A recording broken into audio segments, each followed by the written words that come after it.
Hello everybody and welcome back to another video. Today I'm going to be doing a 2022 Senate election prediction. Previously I've been doing, at least for the last over 3 weeks, 2024 election predictions. I will still continue to make them. However, I'm going to try and vary it up a little bit. Today I'll be doing a 2022 Senate election prediction. Haven't done one for over a month at this point, so I decided to make one. Before I begin, please make sure to go ahead and subscribe to the YouTube channel. As of me making this video, we are 35 subscribers away from 500 subscribers, which would be an amazing milestone. So if you've not subscribed and you're watching this video, please go ahead and consider subscribing to the YouTube channel. Excuse me. And without further ado, let's get right into this election prediction. Safe Democrat states. This will include California. This will include the state of Hawaii. This will include New York, Vermont, both of those states, as well as the state of Maryland with Ben Cardin, and the state of Connecticut. I'll also I'll leave Connecticut out for now, probably in a likely category. However, safe Republican states. This would be Idaho. This will be Utah with Mike Lee. Alaska will be left out, but I'll include North and South Dakota, as well as Kansas, Arkansas, Louisiana, Alabama, South Carolina with Tim Scott, and Indiana. So 42 safe Republican states. Let's get into our likely Democrat states. Likely Democrats will be Washington and Oregon. You saw that poll with Patty Murray only up 9 points in her Senate race. That means that it could definitely narrow below that 15-point threshold, and you could see it under the likely margin. Same with Dick Durbin in Illinois, Connecticut as well, being a likely Democrat state, giving Democrats 45 electoral votes in the safe and likely columns. Likely Republican states. This will be Iowa. Chuck Grassley will win Iowa by a likely margin. Actually, you know what? You could argue safe, and I'll give him it by a safe margin. He's very popular. He's decided to run for election.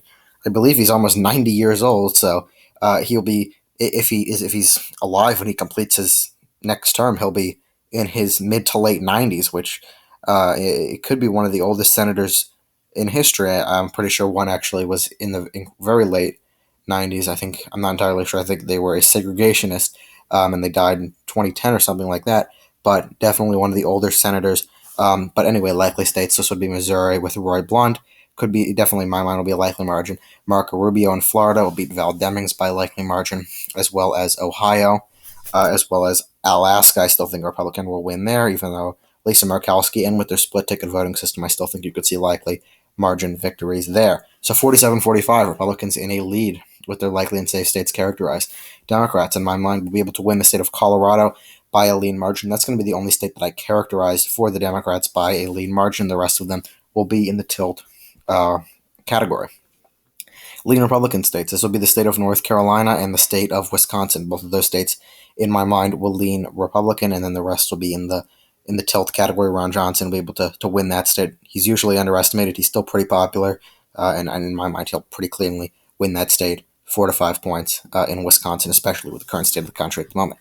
So let's get into our tilt states. That means we have 5 tilt toss-up states left to characterize. The first state I'm going to go over is, let's actually go with these southwestern states. I think that the Republicans both could tilt Arizona and Nevada in their favor, defeating Mark Kelly, regardless of who the nominee over there is, as well as Catherine Cortez Masto.